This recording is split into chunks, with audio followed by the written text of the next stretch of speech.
I mix what I like, what I like, what I like, what I like, what I like.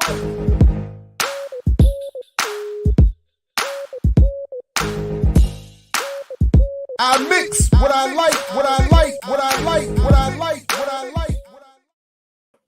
What's up, world? Welcome to another edition of I Mix What I Like Live. Again, I'm Jared Ball. Happy to be your host. Welcome again back to Black Power Media. And as always, please get right to the likes, the sharing, the joining, the subscribing, all of that good stuff. I'm going to come back later and do a lot of the, I think, normal show opening stuff after the interview, just because I want to respect the time of our next guest, who is not only out in the world doing the best kind of emancipatory journalistic work, but has been doing a lot of interviews on top of it. And of course, I'm talking about my man, Eugene Puryear, who is, among many other things, an author, an activist with the Party for Socialism and Liberation, and host of Pushback podcast, Breakthrough News, so many other good things. Welcome, Eugene.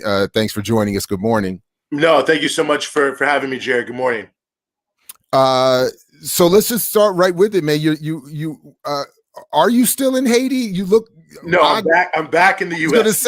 I was gonna say. So forgive me, everybody, for mispromoting. I thought this was anyway.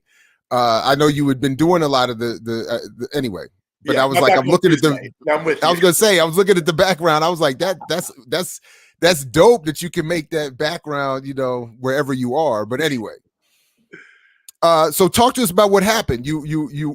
How long were you down there? I caught, I thought all of them, but maybe I missed. I don't know. Maybe I missed something about when you were on your return. But I was catching a lot of the broadcasts from while you were down there. But talk about what happened and what you saw and what we need to know. Yeah. So I was there for 8 days. I was there from March 22nd till just very recently. Most notably in terms of why we went during this timeline was last Sunday and Monday was a big call for demonstrations around the 34th anniversary of the Haitian Constitution. And for those who have been following it, just real briefly, the so-called president, Jovenel Moïse, the really dictator, currently has overstepped his mandate. So he's violated the Constitution in many ways. In fact, he's also dissolved the Supreme Court. He's been ruling by decree for a year. So ultimately, this was a big inflection point, these Constitution Day demonstrations, for the popular movement that's really been going on in January, deeply opposed to the Moïse regime. So we went there because we wanted to get a little bit deeper into the story. I mean, obviously we had been covering the protests, but we wanted to see more of what was behind it in the context of what was going on. And I think what we really learned, and what is, I think, the most important factor, is that yes, people are very upset, of course, that Jovenel has overstayed his constitutional authority and is acting undemocratically. But people are linking that directly to his broader subset of policies, the issues that have existed around the embezzling of aid funds from Venezuela, but also other places as well.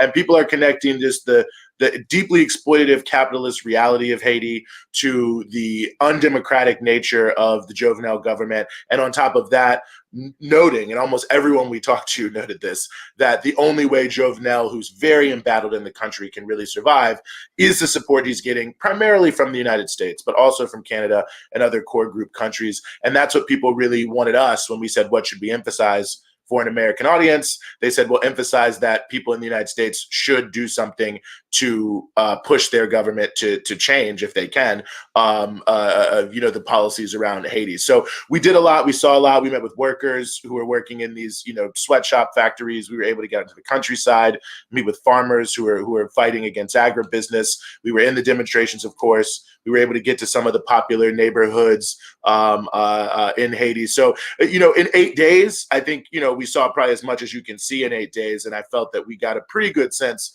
at the very least, of what's driving these protests and at least some of what people want to see moving forward. Just quickly, before we get to the sort of people's perspective and the protest side, what does the West get from this kind of imposition of leadership and repression of the people, aside from the immaterial, we're punishing Haitians for what they did to us historically. What is the West getting out of all of this? Mm-hmm.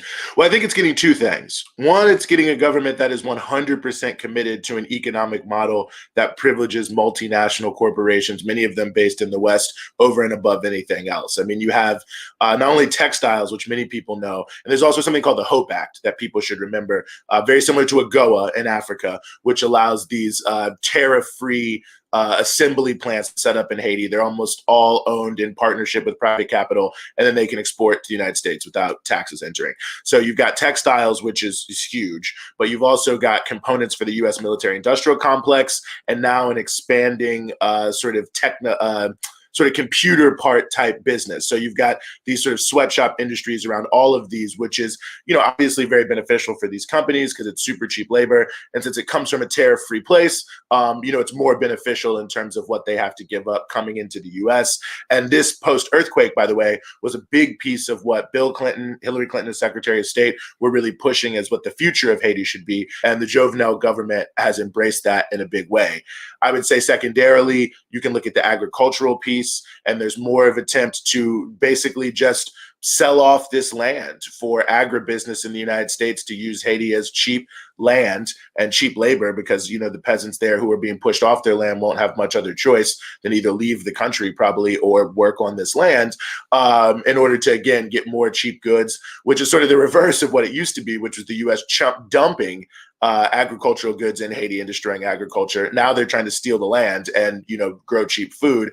And then I think there is sort of a tertiary piece to it, is that Jovenel has made himself ideologically and geopolitically very important for the West. For instance, he supports Juan Guaido. No other CARICOM countries support Juan Guaido. So this is the only thing preventing all Caribbean countries from being opposed to Juan Guaido, and almost all Black Caribbean countries, which is in and of itself very interesting. The Cuba-Haiti relations continue, but Jovenel is pointedly more cool towards Cuba than past Haitian leaders, which obviously plays a role. He's a supporter of the Colombian government, which is, again, playing a role here. So, he's put himself very firmly in a camp that aligns him up with the Luis Almagros, the OAS, the Colombias, the United States, the most, conservative governments in the region, which in the context of the resurgent pink-tide governments in Latin America, I think is worth quite a bit to the U.S. So I would say those three elements are probably the biggest things the U.S. gets from backing the Jovenel regime. Yeah, thanks for that. That tech piece you mentioned is I remember about a month ago, and I haven't followed up on this. You probably, I'm sure, and everybody in the chat probably knows more about this also, but the this discussion of global venture capital, and the discussion was around how, well, the U.S. is locked up sort of, there's too much of an oligopoly around the internet and social media communications world. So all of this investment is now going elsewhere into the tech that drives the social media internet space that is too much, locked down and anyway, so of course that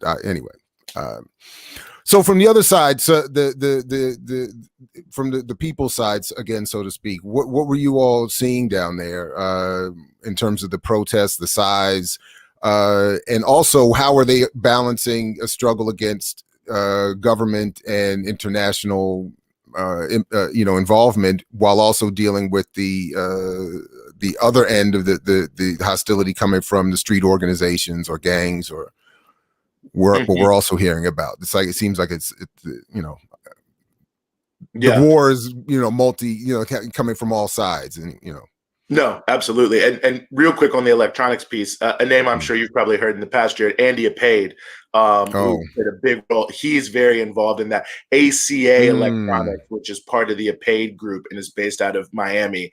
They still work on some of the apparel, but it's his son is the head of it, and they've become more involved in this electronics piece. And Apade, of course, is very closely linked to Jovenel. But yeah, it's interesting. I would say the protests themselves are they're very large and very spirited. I mean, most people have probably seen the Sunday demonstrations that happen, more or less every week. It's become a big gathering spot. People come from all over Port-au-Prince, so it's almost in a way hard to tell how many people it is, because you have these marches that they converge, they diverge. Sometimes you have 3 or 4 different things. I mean, I would say on Sunday, which was huge, it was definitely over 100,000 people. How much more, I don't know. I mean, at one point I was in one march, there was another march coming the other direction, and some people were turning around and coming with us, other people were turning around and going with them. So it just gives you a sense of how dynamic it really is. And they mainly all tend to meet at a place called the Crossroads of Resistance there in Port-au-Prince, which has roads that come from a lot of parts of the city there. I would say that, the things that I would take away the most from those demonstrations, Haiti in general is just a very youthful country. A lot of young people there. I haven't looked at the exact percentage, but it's notable. So the youth is notable in the marches and the spirited nature of it. People are coming primarily from the poor and working class neighborhoods to participate. There's a strong anti-imperialist feeling there. I don't know if it's consciousness is the right word, but certainly feeling. People are not only very aware of the United States' role, but very frustrated by it. The U.S. Embassy plays sort of an outsized role within Haiti, not even just messaging to the United States in terms of promoting the worst sorts of policies. And so there was a lot of conversation we had with people on the street, one, about the role of the U.S. Embassy, 2, about the need of the U.S. to get out. People are definitely burning American flags here and there. I mean, at the beginning of the first protest on Sunday, some cops, just being totally provocative in a armored car. So it just shows you how brave they are, going through an unarmed, peaceful demonstration in an armored car. But nevertheless, they start flying this American flag out of the window to taunt people. That flag was grabbed from them, and it ended up on a pile of burning tires. But and this is 30 minutes before anything even started. So it gives you a sense. But it's definitely, there are actually people selling American flags for people to buy. I saw a guy who had one tied. Now that's interesting. Yeah, the hustle game is real. I saw a guy with one that was tied around his ankle, so that it was a small flag, but he had it tied around his ankle in such a way that he was stepping on it as he went. So it was, you couldn't really tell. So it was almost like a personal protest. It felt like that he just wanted to step on this American flag. So, that was definitely a big piece. And then obviously Vannell is the target, but most people feel they can push him out. I mean, that was sort of the feeling in the protest, was not we're going to lose. It was more we're going to win. One of the most popular chants / songs I heard was Vannell is finished, and people were chanting that like crazy. So, definitely, the state presence there is there in terms of the protest. The one on Monday towards the end was repressed with some tear gas. I heard some reports of live bullets. I haven't been able to confirm that, but I don't necessarily think it's untrue. Certainly on Sunday, it was interesting. On Monday, they had riot cop gear out there, but on Sunday, they seemed to just be straight up armed with assault rifles. So again, I'm not doubting it. So that's certainly an interesting piece, and a big part of it in terms of the issue of the street organizations that are happening is that people are really talking about violence in the protest, but they're linking it very clearly to the inadequacies of Vannell's government. And so the increase in kidnappings, people have probably heard about, the increase in violence, most people are blaming him directly for it in a couple ways. I mean, some people are blaming him for stoking some of it, but also in a more structural sense, people are saying that the sort of gap in security is really a result of just his terrible policies and the lack of state capacity, which has led, the police have split in a number of different ways, the government itself in a lot of disarray, and people are blaming him for all of these things for just being, so terrible. I would say, and I said this to someone the other day, I mean, I think the sort of security situation is both it's both overplayed and underplayed in terms of the Western media. I mean, it's definitely real, and I don't want to deny that. I mean, pretty much all the places we went, I mean, we were in Bel Air, for a few hours, which is one of the main popular neighborhoods, one of the centers of resistance to the coup against Aristide, continues to be a big mobilization area for protests now.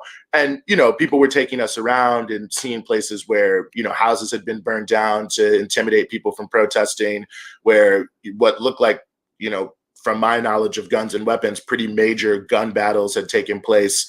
We've heard some pretty harrowing stories from people who lost loved ones, had witnessed murders and pieces of that. So it was there.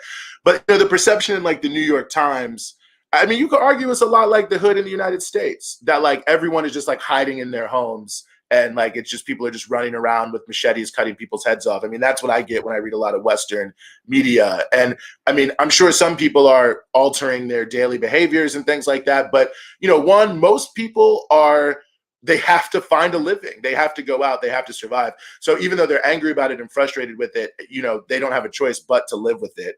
I mean, even we went to some prosperous places where people seemed out and about and doing things. So it's there and it's a major issue, but I think it's often flattened in the Western media in a big way because it sort of presents it as if somehow life has stopped, which is not really the case. So it's anyone I think who's been, in the favelas in Brazil, in, places in Kenya and others, it's not that different in many ways from other situations like this, where there is, definitely security situations, but it's also more of a part of life and than maybe it should be. But I think in a way that often is important for us to remember that people are not just like trapped in their homes, and it's not like the purge or something like that, the way I feel right. like that's described.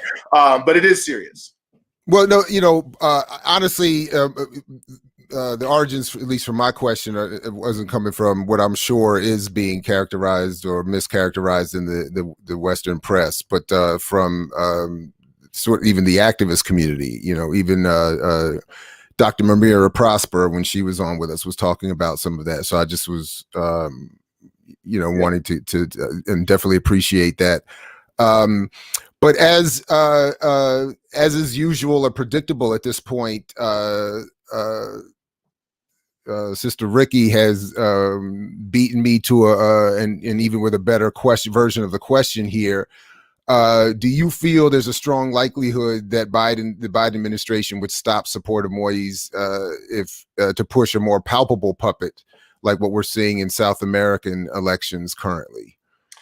I think it's definitely possible, and I think that's a great question. I think that I get my feeling. What you get is that, like, when you read the U.S. statements, when you read the OAS statements, that they aren't 100% happy with Vannell, but they don't really have a better solution right now. But it doesn't mean that they won't. I mean, certainly within some elements of the opposition, there are friends of the United States. There's no doubt about that at all. And people they've worked with in the past, even, some oligarchical sectors like Reginald Boulos, who, one of the worst capitalists there in Haiti, but his movement for MTV is the abbreviation, was there at the protests and around. So there's certainly people who are maneuvering, and I think that does play a role also vis-a-vis the so-called gang situation as well. I mean, when you look at some of the individuals, Barbecue, this gentleman Barbecue is probably the most well-known of all of the so-called gang leaders.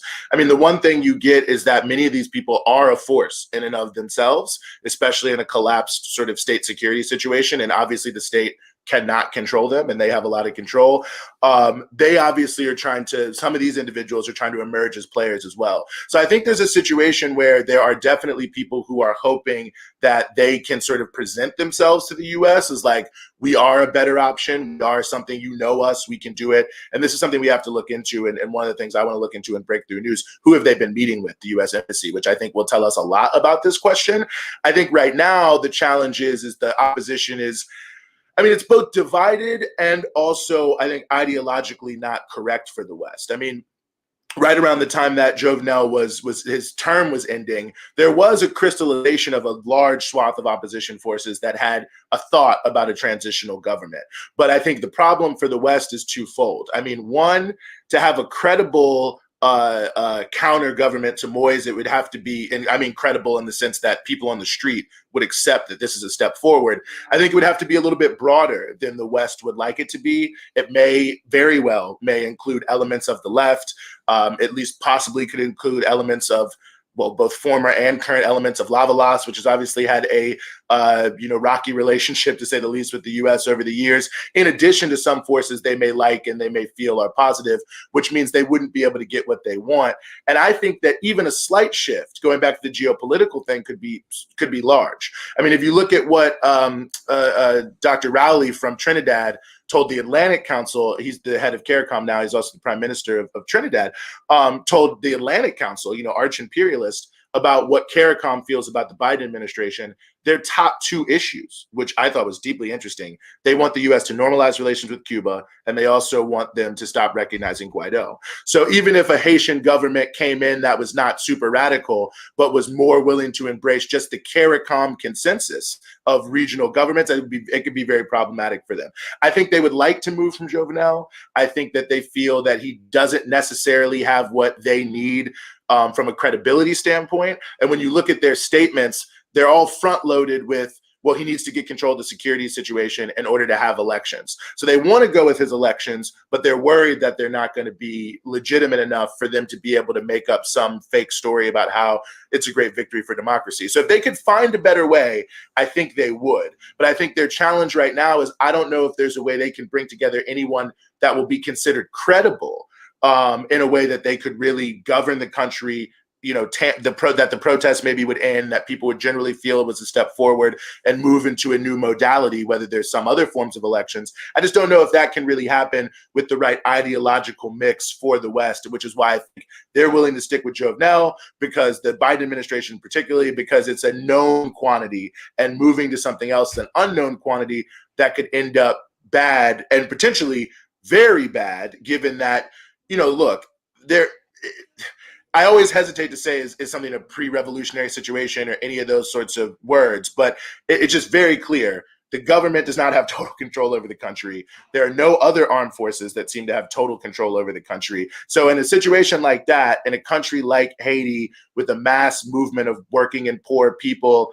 and a left, which maybe isn't in the leadership, but is not irrelevant, it could go real bad for the U.S. if they try to make a shift from Jovenel. Well, let me tell you all something right now. We need to, as a community, and certainly as a platform, we need to stop being so hard on our boy Biden, because as a professor at Morgan State University, I just want to, I just want to, let everybody know what old boy is proposing here, and we need to leave this man alone. Let this man offer up that $45 billion for so-called minority-serving colleges. Yeah, well, according to AOC, I guess any criticism of Biden from us would be privileged and racist. Yeah. So we'd have to reflect on what our statements meant to the Black and brown people in our lives, Jared. Right. Yeah. No question. Just by the way, real quick, Eugene, because this expression of Pan-African solidarity is inspirational. If you could just for a minute, bear with me, because this was just sent to me, and I want to start highlighting more and more of this stuff. This is Pan-Africanism at his best right here. I love this little, and it's on Lorenz Tate's IG. Look at this right here. I love what they did right here. Look at this right here. You know what I'm saying? That's what I'm talking about. I've watched this thing over and over and over and over and over and over. I just on a loop. These can't, and I'm like, this is it. This is soda right here. If we could just loop this, and anytime, you don't have to. You know what I mean? We don't need any more data. Right. About Pan-Africanism right there. That's it. Anyway, Eugene, to what extent do you think this latest round, because my cynicism, honestly, that's why I was loving that video so much. My cynicism keeps popping up, whenever we get into these latest crises, because there seems to be an uptick in discussion around, for instance, Haiti again, and or whatever the issue is. But to what extent do you think any of this is moving anything forward in Haiti in particular, obviously, but anywhere else within the broader struggle, so to speak? Do you see an advance of a hopefulness that sometimes a cynical morning like I'm having might make it hard to see? Yeah, I mean, in Haiti, I'm definitely seeing some hope. I mean, I think even if it's not immediate, like, and this is what most of the popular groups were telling us, it's a protracted struggle. Like, they're not expecting next week for Jovenel to fall. I mean, they'd be happy if he did.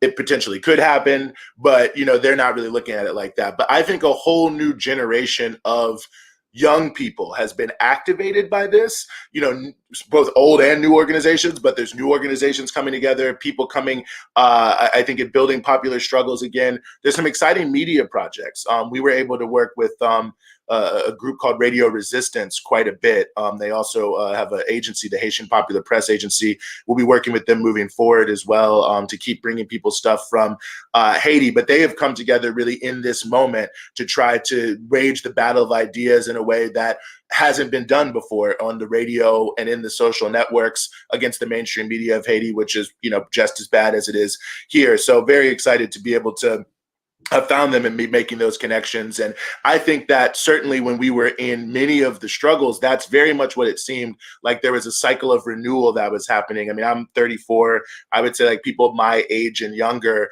who are really feeling like, hey, now is a time that change can be made. And I think they feel hopeful. I mean, I was at the State University, for instance, and I was able to attend a lecture put on by a socialist party, 120 people in the audience. Now, I mean, obviously there's 11 million people, maybe more in Haiti, but I was very impressed by that. And the questions that people were raising and just the consciousness and the willingness to fight was impressive. So I think even if, and as I suspect that this really will turn into more of a protracted struggle, I don't think the U.S. is going to move soon. Even if there was a big outcry here, I think Biden will stick with it. And given the timeline, Jovenel may be able to solidify a little bit.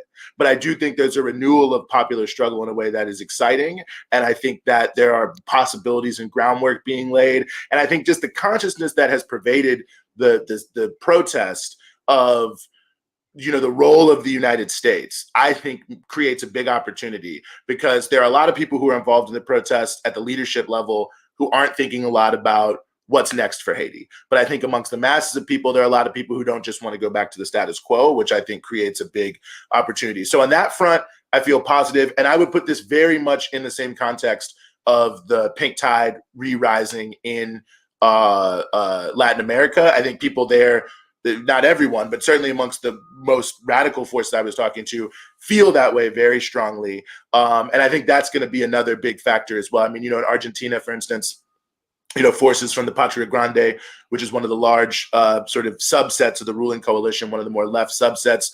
They're trying to move some stuff in the Congress of Argentina to put coverage, to put pressure on Jovenel. The landless workers movement in Brazil is doing a lot to support them and others. So I think Venezuela as a country, because, they recognize Guaido, they're going pretty hard as well. So I think it'll take on more of a regional character as well that I think is powerful and also hopeful. And I think the election in Ecuador will also help. In the United States, I think it offers an opportunity. From my point of view, this issue has gotten more kind of,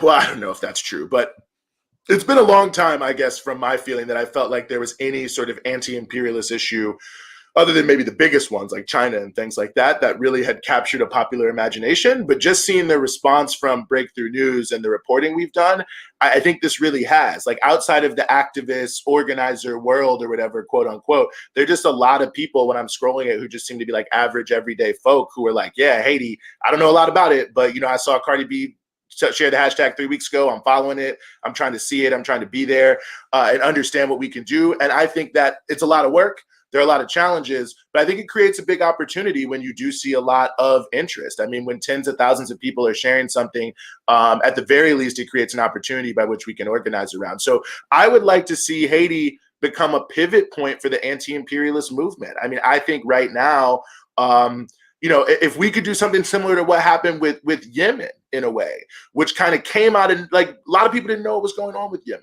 But, people there were doing the best they could to get the word out. There were activists in the diaspora that started to get a little bit more out about what was happening. And then it became a huge major issue.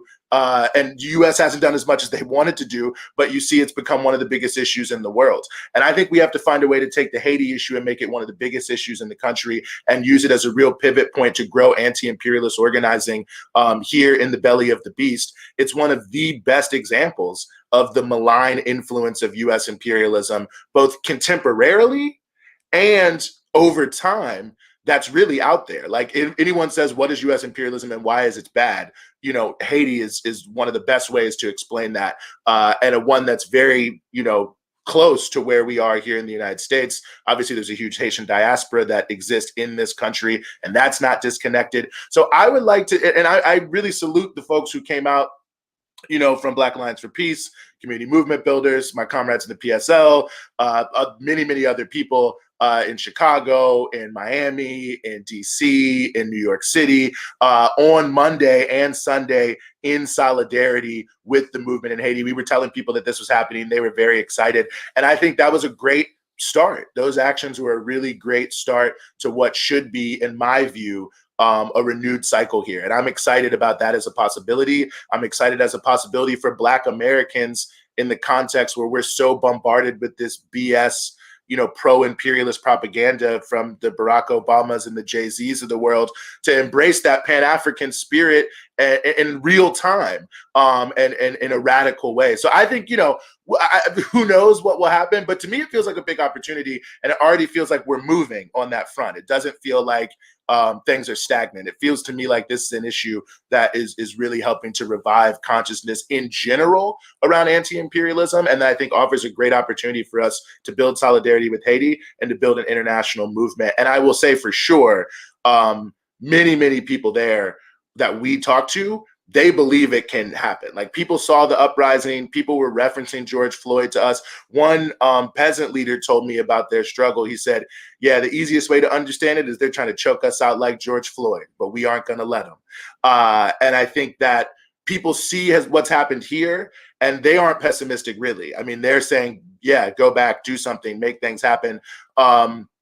To push your government, because I think they believe we can do it. So I think that alone should give us some confidence that all the popular organizations I talked to felt like, yeah, if we link up with the popular organizations in America, we can do something. Right on. I always say the extent to which you're cynical is the extent to which you are disconnected from political organizations. So I'm just acknowledging my own distance. That's all.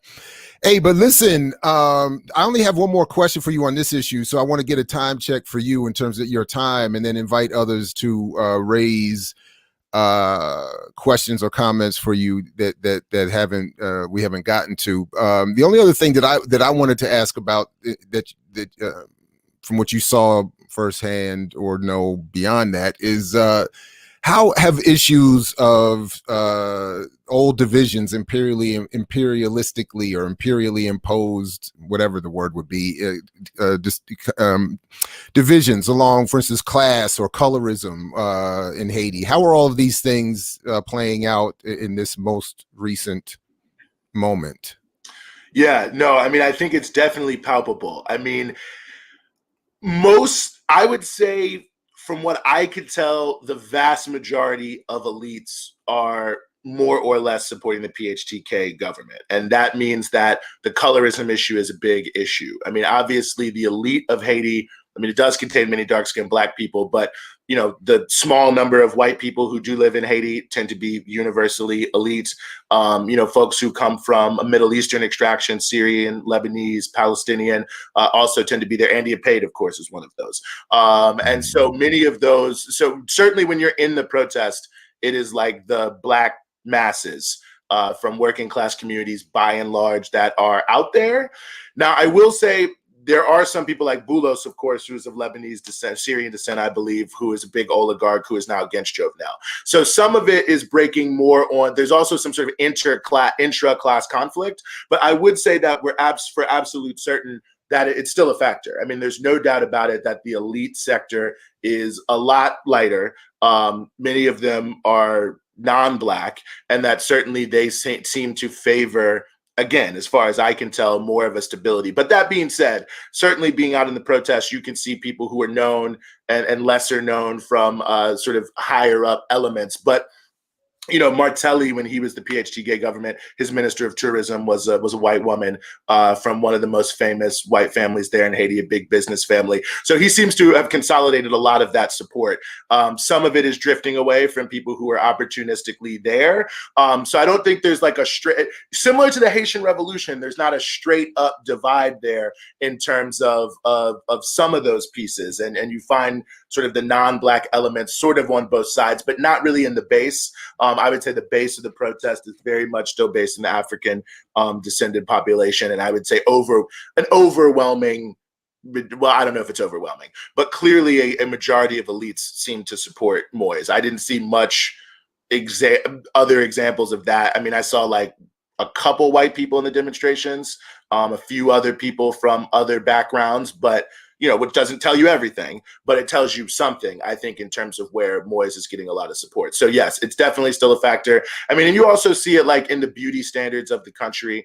I mean, I will say one thing I like about Haiti is the way they decorate the barbershops and the beauty salons is like, it's amazing. There's kind of like one style. There's like some different pieces. It's actually a very cool, like popular art. They're all hand painted and things like that. But none of the people who are ever advertised are ever dark skinned. Sometimes there'll be someone who's brown skinned. They're never like straight up white, but it's a statement, I think. And in some of them, it's like DJ Khaled. And I'm just, I mean, okay, fine, I guess. I mean, it's a cool looking painting. But so you do see that impact is definitely still a major part of the broader culture and the broader piece that's in there. The way things are advertised in that regard as well is still a factor. So definitely in just sort of the cultural politics and the cultural imperialism of the country, there is still a lot of that kind of imposed European beauty standards for sure. This is another good question, Brother Tafari. Eugene, were or are there any stories that you wanted to explore further that you didn't get a chance to, or any things that you'd planned to particularly dig into a lot more? I think you mentioned you alluded to something already. I just forgot that you wanted to you were going to look into more with breakthrough news, but yeah. No, I think it's a great question. I mean, all of them, really. I mean, like, there's so many interesting stories, and to be there for 8 days. Some of the things I really do want to look into is the role that Apade is playing now. I mean, the fact that he's involved in the agribusiness piece, he's also involved in the industrial park piece. He's also got links to the U.S. military industrial complex, and is a heavy backer of Vannell. I want to start looking on this end, on the U.S. end. What more can we find out about what's going on with them? Who are some of the bigger companies that are partnering with them in apparel? Because many of the companies, they hide because they're subcontracting. So I want to start trying to see if we can lift the veil a little bit on some of these companies that are subcontracting with these companies that are owned in Haiti technically by these supporters of Vannell. This Coca-Cola piece, I think, is a big piece with the peasant struggle out there and the fight for food sovereignty. And that's something I'd like to get way more into if we could. We were able to get out into the Saint Michel area, which is way out in the countryside, but would love to go back there and hear more about those struggles and those stories, because there's also the flip side of it, which is this struggle for food sovereignty and these cooperatives, many of them led by women and collectives that are farming land, using sustainable agricultural practices, and trying to build a very different idea of agriculture. And they're working with, similar groups like the Landless Workers Movement in Brazil as well. I would love to get deeper into that story. The workers themselves in these textile factories. I mean, that one was a big one because it was difficult because there are so many challenges that are placed on them vis-a-vis their ability to organize. Like, for instance, we had the meeting in the industrial park, and they had told us that they can't even do that normally. Like, the only reason they could meet there near their job for their union, and this in a country where it's legal to organize unions, was because we were there with cameras. But they said if we weren't there and they'd had that meeting, they all would have been arrested. And that the right to organize in the Constitution is totally, not recognized. And so we weren't able to get that story as much as we wanted because of the interference, from these corporate forces backed by the state. But that was very interesting. There's no overtime for them. The health conditions in the plants are completely abysmal. As they pointed out to us, housing in general is a huge problem. Then even though there's a right to housing in the Constitution, There's no public transportation in Haiti at all, so they spend a huge amount of their money on transportation. There's no good education. So, really getting some of those struggles, I think, would be big. And also, I think the final piece, and we will go back. I don't know exactly when, but we're planning to go back at some point, hopefully in this year, is the culture. I mean, the Haitian culture is so strong. I mean, and many people probably know that. They've seen Haitian art and other things like that have really gone viral. There's like a pumpkin soup that's a big story in the country now because they're trying to get it to be cultural heritage under UNESCO. But, it's interesting that there aren't a ton of U.S. brands in Haiti, interestingly enough. Like it's different than, say, Mexico City, where you're just surrounded by all these U.S. brands. And I think there are a lot of reasons for that. And there are some, don't get me wrong, but it's very different than many other places in Latin America. I think a lot of that is that there's a ton of national pride in Haiti, in their history, in the legacy of the revolution, in the culture. And you see a lot of things that advertise, like the Baccara rum and other things like that, like made in Haiti, Haitian production. And there seems to be a lot of pride around things that are made and produced by Haitians and for Haitian people. And also that includes the cultural, intellectual force. There's a big intellectual community historically in Haiti, even though that's sort of also unknown, but writers, poets, and the like. And we weren't able to get as much of that as probably we could have and should have. And if I were to go back, that would be a big piece of it too. Another good question from Ricky. What are your thoughts on the CBC's response, specifically Meeks? I mean, I'm sure the Congressional Black Caucus has come out strong with a loud condemnation of Vannell and crew. But what's going on with the CBC? Yeah, I would say the CBC overall has been, I think, abysmal. I mean, the hearing that Maxine Waters had, I guess it was 3 weeks ago now, was so soft on Vannell. I couldn't believe it. I mean, they did bring in a lot of Haitian sort of NGO type groups to come in and testify to how bad the situation was. But it was really kind of like disaster porn. It was just like, everything's terrible. The sky is falling, this, that, and the third. But it didn't seem like Chairwoman Waters or other people on the committee were able to make that strong of statements around the actual roots behind this. And in a way, seemed to be almost playing kind of coy and dancing around the idea of the role of the U.S. population, the U.S. government, I should say, and sort of treating it as this almost, it was kind of a random situation. It just seemed shockingly decontextualized to me, that hearing. Meeks has certainly spoken stronger on this issue. Believe it or not, at the protest on Sunday, there were a bunch of signs of like Greg Meeks, Andy Levin, Patrick Leahy, thanking them, for having said something that was a little bit stronger against Jove. Now, I mean, Meeks obviously has the electoral piece. I mean, that's why he's speaking out a little bit more and a little bit more aggressively, I think, because, there are many Haitian Americans in his district. And I think he's concerned if he doesn't speak out. But he still has, I mean, it felt like that kind of statement, really, like sort of, let me put out something so that when people ask, I can email them the press release and say that I'm on top of it. But there seems to be no real coherent CBC role. And whatever else we can say about the CBC, I would say this is very different than the past. I mean, there are many things we could say about Kwesi and Fume that are not very good, and including his current positioning. But, when he was the head of the CBC. Don't you dare talk about the chair of the board of Morgan State University. I will not stand and tolerate that level of whatever. Go ahead, man. I'm just playing. But I mean, you can remember this, Jared. They were going and getting arrested at the White House and chaining themselves to the fence over the issue of the Haitian refugees and the differences between the wet foot, dry foot for Cuba and the total, trying to push back on the issue of AIDS coming from Haiti. I mean, it wasn't as if they were doing so much, but they were doing something. And then, of course, they were supporting President Aristide, certainly in the early 90s, to a lesser extent in the 2000s, but, playing something of a role. They seem to at least have a position on Haiti.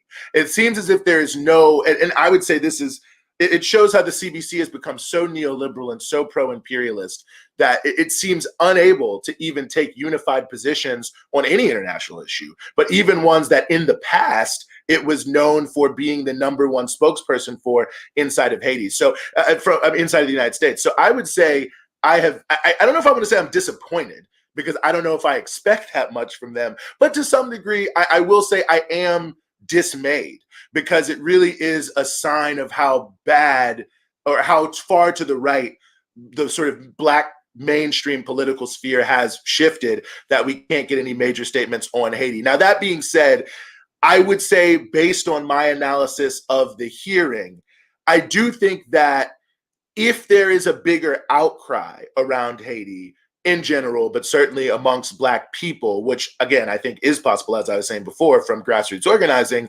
I would not be even remotely shocked if many CBC people started coming out and making statements all of a sudden.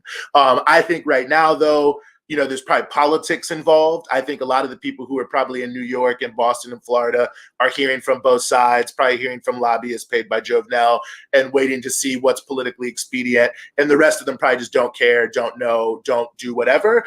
So I think there's a possibility we could raise the level of visibility in a big way, but it's only going to be if there's a big push against them. And again, I would just underline that I really do think this reflects the just rightward shit. I mean, the CBC was never revolutionary, but at least at one point it was social democratic. Now it seems to just be strictly neoliberal and strictly in line with the imperialist agenda. And I think it's a shame. If folks have other comments or questions on this issue, please put them in the chat. Again, Eugene, I don't know what your time is like, but there's one question that I want to ask you that's off this topic. And not intending to put you on the spot, because this was not planned at all, but just knowing that you move in certain spaces and you know a lot more about a lot of these things than I do. Well, I'll ask it this way. Why do you think, and if I'm wrong, correct me, but why do you think that it is so hard to get people in these alternative media spaces to talk about political prisoners here in the U.S., as opposed to any number of other issues? Am I tripping here, man? Is this blind spot not as real as I see it, or what's going on? What do you think? No, I think you're right. I think it's very real. I think it's because it's alien to their experience. I mean, and I don't necessarily mean that in a negative way. I mean in a sociological way. I mean, I think for many of us, our entry into the movement was predicated on either direct experience with or sort of reading the history of the Black liberation movement in and of itself, of its heroes, of its strugglers. I mean, when I started first getting political, one of the first issues I connected with was Mamiya. Now, of course, it was one of the bigger issues in the country, but, because I had started to get interested in radical ideas by reading about the Black Panthers, reading about SNCC or whatever, his story really spoke to me in a huge way. And when Millions for Mamiya came about in 1999, that was like a revelation for me, to see all these people coming together for this, completely railroaded but brilliant leader who had played such a major role throughout time and was continuing to push it, that it has such a home truth to it, because the political prisoners really do and really are the forerunners of our struggle. The people who, if we said we lived 40 years ago, we would at least hope we would be the most like, maybe we can wish sometimes. I mean, I think the level of sacrifice those people made, I would never compare myself to them. I think for a lot of people who have become radicalized in the past 20 or 30 years, it's coming from a different cultural space. And I think a lot of the people in alternative media, and again, I'm not saying this in a negative way per se, you are who you are, you come from where you come from, but, from Occupy Wall Street, from the upsurge of the labor movement, from, even I would say the context of the movement for Black Lives, in which sort of the leadership forces divorced themselves from the history of the Black liberation movement and decided to chart a different path in terms of how they viewed themselves. Now, some of them are sort of retroactively trying to act like they care, but let's just be honest. I think the early upsurge of the movement for Black Lives, it was very much like, this is not our quote unquote ancestors movement, and was basically 100% critical of past movements. And I think that created a space where a lot of people who were even radicalized around wanting Black liberation were radicalized in spaces that were not openly promoting political prisoners. So I think that people don't come from a space in many of these alternative media spaces, not that they're hostile, but that it doesn't have the same, like, why, I always say no national liberation movement can survive without its political prisoners, right? Palestine, Ireland, all these other places. The Black liberation movement I think has been less successful in keeping that at the forefront of the movement itself, and other movements don't have the same relationship to it. So people aren't educated in a way that makes them feel like this is critically important. And I think, if you push people, you can get them to say one or two things, but you have to push people because it's not something they're constantly thinking about. We got to do something for our PPs. We got to do something for the POWs and all those other pieces. So I think a lot of it comes from, maybe to summarize, because I'm all over the place. I mean, the destruction and co-option of the radical section of the Black liberation movement that left us with too many misleaders. I think the ideological confusion of the past several years that has, for whatever reason, resulted in a deep disconnect between the Black radical sort of liberation tradition and sort of the current upsurge in moments. I think just the overall reality in America of it's been quite some time, since there's been a true synthesis and understanding of the relationship between the national liberation struggle and the struggle for socialism. And that maybe is a bigger piece than I'm even making it right now. I'm making maybe an analysis, but my own view is that in a context in which the Black liberation movement is seen as a struggle against racism, it's going to be difficult to understand the political prisoners as a part of the broader movement against capitalism. Because to understand the relationship between capitalism and racism, you have to understand the Black struggle as a struggle for national liberation and create a synthesis by which the national liberation fighters then become the tribunes, not just for the Black movement, but really for the broader anti-imperialist, anti-capitalist movement, which is who they are and what they are and the politics that they represent. But I think it's not necessarily seen as that because of what I think has been backsliding on that issue. So I'm throwing out a lot of random ideas, but those are the things that lead to it.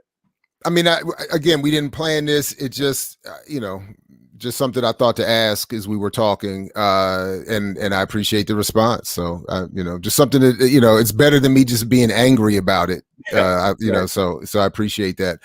Well, look, man, I've exhausted my set of questions on this particular issue of Haiti. If there's anything that I haven't invited you to, please. Here's one question I missed. What are the political coalition parties of opposition to Joe Vannell? Did you cover that already?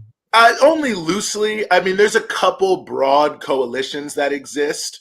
And I would say they're basically composed of political parties and social organizations that have been opposed to Joe Vannell in the past.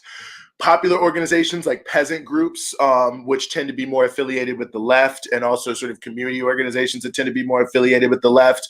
The various elements of the Lavalas Party are also involved, and certainly the Lavalas Party themselves, but they've had a couple splits recently, and some elements from those are also involved. So I would say it's sort of the breadth and the depth of the political spectrum. I mean, you also have the Protestant churches, which are sort of non-political, but they have taken on a role as one of the sectors that is speaking out against Joe Vannell in an open way. So I would say that's the way really to look at sort of the opposition parties, is you have a combination of sort of the traditional opposition parties, the political left, which is rooted in popular movements, and I think the former elements of the pro-Aristide Lavalas movement that are also there as well, sort of making up that opposition, with the base of it really being poor and working people from the popular neighborhoods, despite the fact that there are some oligarchs trying to get in there and ride that wave.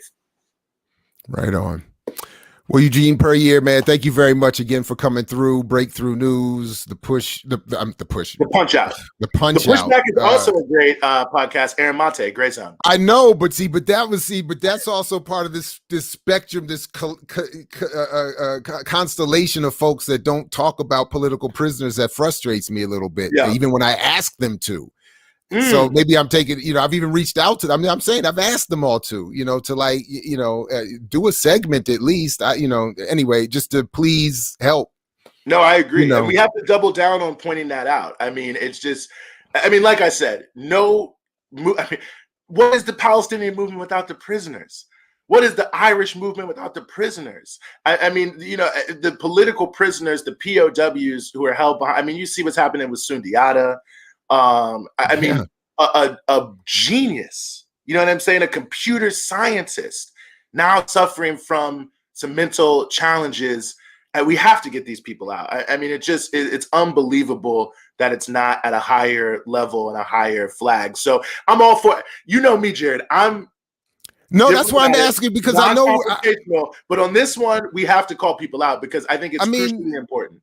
Like I don't get mad at other spaces when they do well in their lane. Like I don't expect Aaron and Ben and all of them to do certain things, and I know what they do well. But for instance, Aaron will step out of their lane to interview Peniel Joseph about Stokely Carmichael, which infuriated me, and I politely reached out to him about that.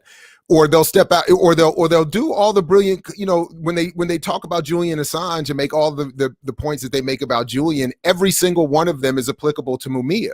In terms of the journalism, the critique of the state. I mean, for instance, you don't even have to talk about it in terms of racial national oppression. You could talk about it in the context of state, of liberationist journalism and state critique. Yes. Or just do an interview segment with someone. Again, if you can grab Peniel, who isn't even in this area of politics, to talk about Kwame Ture, then you can certainly grab Eugene Puryear to talk about Mumia. That's all I'm saying. I'm saying. Especially in a moment like these. That's all. So that's anyway. So yeah, that's more than fair, and it's right. It's all for it. And people, we have to challenge people to deepen their politics. If you want to be in the anti-imperialist, anti-capitalist space, you have to be challenged to deepen your politics. Now, if you want to ride the fence, that's fine. I mean, I had the debate with Aaron about voting for Joe Biden. And I'm not just trying to randomly jump on him, but I mean, look, to me, there's a connection between those two things. I mean, maybe I'm just being cynical. There are people who supported Biden, I know, who do support political prisoners. They tend to be Black. But, I mean, to me, it does feel like, they're I mean, it also goes to me, Jared, too, is like, what is your connection to a political movement for social change also? Because I think that, the task of freeing political prisoners seems much more important when, you could be the next political prisoner. And their example is an example not of something in the past, but of what happens when you start to succeed in a big way in challenging capitalism and imperialism. And, it's not just to honor their legacy, but really it's a piece of the struggle to protect the contemporary struggle, to struggle against the political. I mean, this was the whole thing with the Irish hunger strike, was for political status, that they are not, in fact, quote unquote, criminals, but that they are prisoners of war and have to be treated under the Geneva Convention, and which provides a whole new level of protections. And I think applying that standard to our political prisoners here today is an important standard to our struggle today if we're serious about moving it forward. But, I think that there sometimes is a disconnect between the media lane people want to occupy as a career and what that implies to their political commitments. I think, everyone wants to be a commentator on left media, and that's fine. Everyone wants to do their reporting for left media and get people to share it and, cover their Patreon and do all this. And again, that's fine. But the reason why we at Breakthrough News say that we're the media arm of the movement, now we're not the only one, of course, Black Power Media and other people who are out there, is because with that. We're in it. You know what I'm saying? Like, and we're implicated in it, and we're not trying to separate ourselves from it. And so when we say donate to our Patreon, it's not just like so we can survive and have a career. It's because we view what we do as directly a part of these movements. So, and I'm not saying other people don't, and maybe that's unfair. Maybe some of them will text me later today or something and say they didn't like it. But I think we have to question everybody. I'm not single out anyone. Everybody in this YouTuber, Patreon, Substack world that wants our money because they're associating with anti-imperialist, radical, revolutionary ideas. Well, then, okay, we got to question you then on some of the choices about what is going on with the content, and we have to push you. And I think if people are threatened by that, then that's the problem. I think if people can embrace it, we don't have a problem. But Right on. Hey, I don't want to mess it up by putting on any bookends on that. So Eugene Puryear, thank you very much, man. Really appreciate you. It's always great talking to you and hearing what you have to say about pretty much anything. So keep up the good work with Punchout and Breakthrough. I didn't want to mess it up again. Really appreciate it, man. And obviously we can't wait to have you back on here. So, you know, yeah, we absolutely. definitely know we can say peace to you because you fight for it. So thank you very much, my man. Right on, brother. I appreciate you. And shout out to everybody with Black Power Media. I hope everybody likes, shares, and subscribes. Plus, go to that Patreon. Appreciate you, brother. You heard the man. Thank you very much. All right, my man. Take care. All right, everybody. So listen, as I said at the beginning, let me do a couple of things now that we usually like to do at the beginning. First of all, thank you all very much for coming through. Really appreciate all of the assistance with the interviewing. A lot of great comments and questions, almost as always in our as I like to put it, small but thoughtful collective. And speaking of which, by the way, something I meant to say to Eugene, you know, when it comes to numbers, yeah, we want the big numbers. There's no denying that. But at the same time, in all my years of actual in-person activism, if I was in a room with 70 people, that would have been a pretty big event. So I'm good. It would be nice if well, we're almost there. If everybody liked it, who's watching, but that's, you know, but that's so I'm good with that, and I appreciate that. Listen, today is a Dope Fridays. There is a lot coming up on this channel after this great start to the day. So please, in the interim, catch up on all kinds of videos that you may have missed, because there has been a lot coming out on the channel that I want to quickly highlight and remind people of. The first, of course, coming up later today at 5 p.m. Eastern is Lukman Nation. Then at 7 p.m. Eastern is episode 9 of The Last Dope Intellectual with Dr. Sharice Burden-Stelly. And obviously I'm biased and play a small participatory role, but she interviews our co-founder, Kamau Franklin, and members of the Hood Communist Collective. And it is, I'm telling you, I'm not cool enough, and I don't have all the right language, but it is all of the things, the banger, fire, all of those things that you want in an episode. And I'm sure the Lukman Nation show and the Renegade Culture show that will come up after at 9 o'clock Eastern tonight are just as good. I just haven't seen them yet. I have already seen The Last Dope Intellectual, and so so it's just a lot of programming coming up tonight right here at Black Power Media. Now, if you missed it yesterday, Kalanji Changa, who was being real stingy with the themes and the overlays, real stingy. He got a nice crew working with him, being real stingy. No, I'm just playing. I'm just a little jealous. He came through and did a really good show with Brother Sunni Bilal about Gil Scott Heron and H. Rap Brown. Man, you got to go back and watch that if you missed it. Woo. And what Kalanji is saying in that, he's bringing people to this platform, to his show, that you don't normally hear from. They're not the so-called routine activists, even in the radical circles. And the stories and the depth and the knowledge, that unsanctioned wisdom is always the best. So that was great. I didn't get to finish it yet, but I did get to start the conversation that Brother Sundiata had yesterday on Real Talk, talking about Black and Asian histories and unity. I can't wait to get back to it. I had to interrupt myself. It was really, really good. So I'm going to go back and finish that today in the interim before all the new shows come out. If I may, our discussion with Mel Reeves, who was live on hand in Minneapolis covering the Chauvin trial, was pretty good. And in terms of the white left stuff, you should check out what he says in terms of the difference between coming on here and talking to Amy Goodman in Democracy Now! I didn't invite it. I hadn't even seen him on Democracy Now!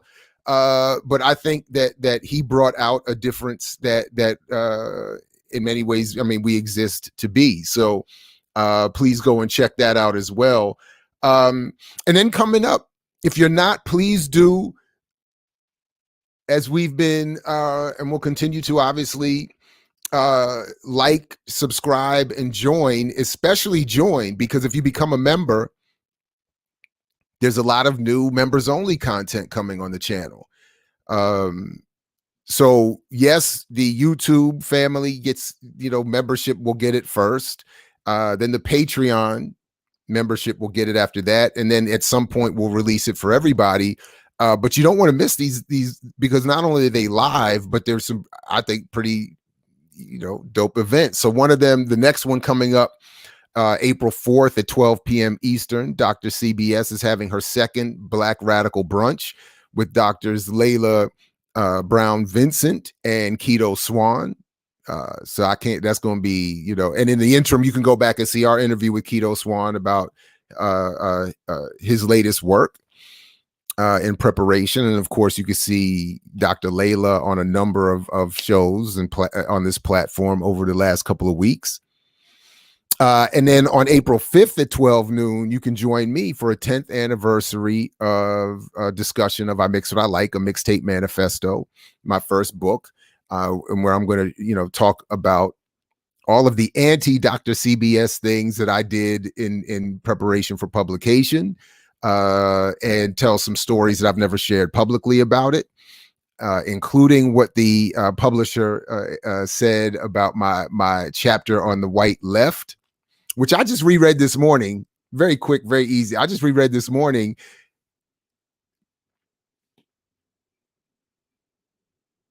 It was exactly right and still relevant, I have to say. I mean,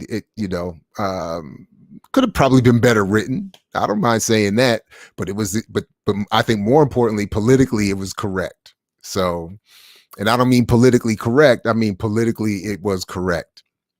So you can come. That's Monday, April 5th at 12 noon Eastern time. So listen, again, there's a lot coming on this channel.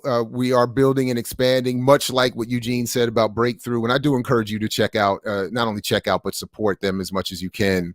But the same thing here, if you support this channel, the money goes to a lot of great work, collective and expansive. And we'll be doing a lot more of the kind of work that Eugene was describing that they're doing, and including, by the way, starting on 4/20, April 20th at 8 a.m. Eastern, the Remix Morning Show.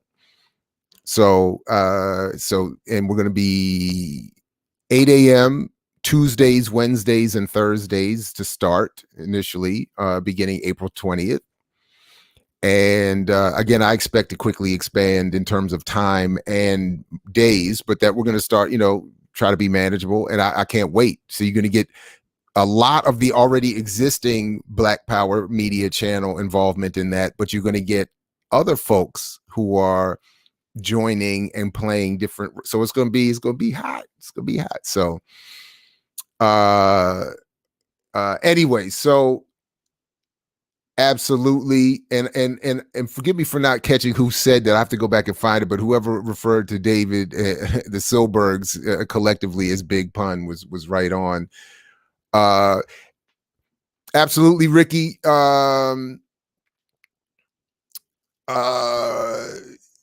But my criticism is always, if going to cover Latin America, they definitely going to pay more attention to Haiti. At least bring someone who can. Absolutely, these blind spots with them exist, for sure. And that is to the way Ricky began that comment. To that point, that is how I feel. Like I like a lot of the work that these folks do. So it's just sometimes frustrating when you see these blind spots and when you comradely try to point them out, and the response, I've read Max Fall's father has State Department and Clinton ties. Max himself advocated for Libya. I don't remember that. Zach. I don't remember that. That's deep. I don't remember Gray Zone or Max advocating Libya invasion. I'd have to check that. But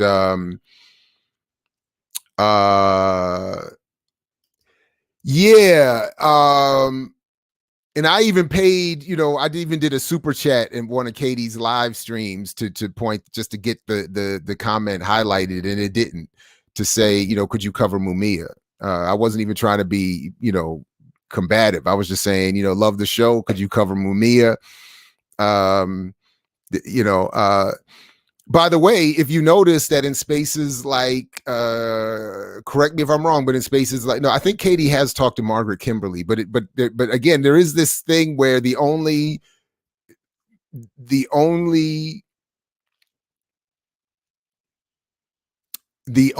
members of Black Agenda Report who seem to get invited to these spaces are the non-Black contributors.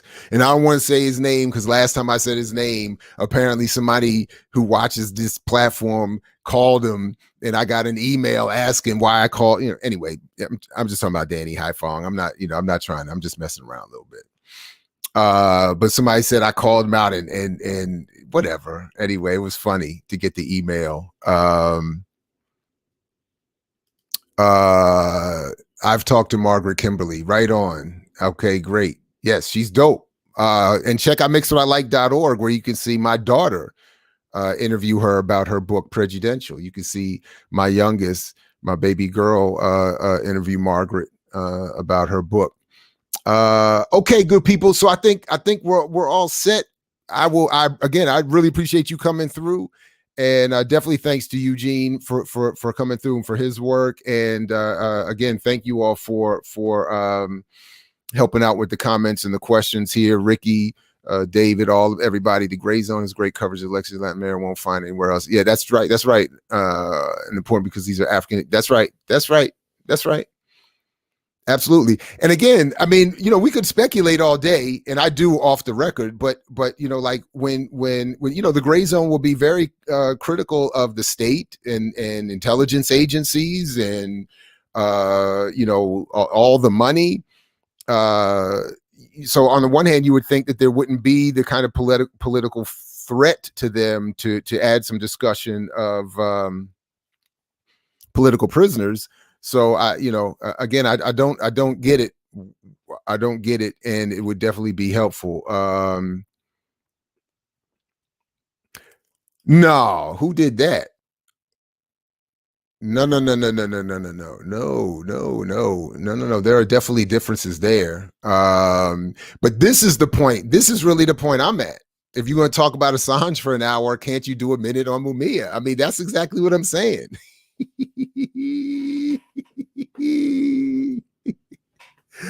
That's it. Oh man. Anyway, look, seriously, I could do this. I sit here rap with you all day, but unfortunately, there is other things to get to and other great shows coming up. So, thank you all again, everybody. Again, stick around with Black Power Media as much as possible. Support, and then and as always, thanks if you have already done it. To those who are going to see this later. Again, I'm gonna keep saying I'm trying to be to Black liberation what Pierre is to Black comedy. So definitely put it in the comments. If you got something to say, we definitely want you. Put it in the comments. All right, everybody, take care. Peace if you're willing to fight for it. Like Fred Hampton says, we'll catch you in that big ass. I still struggle with the cussing, huh? We'll catch you in that big ass whirlwind. Like Garvey. Peace, everybody. Take care.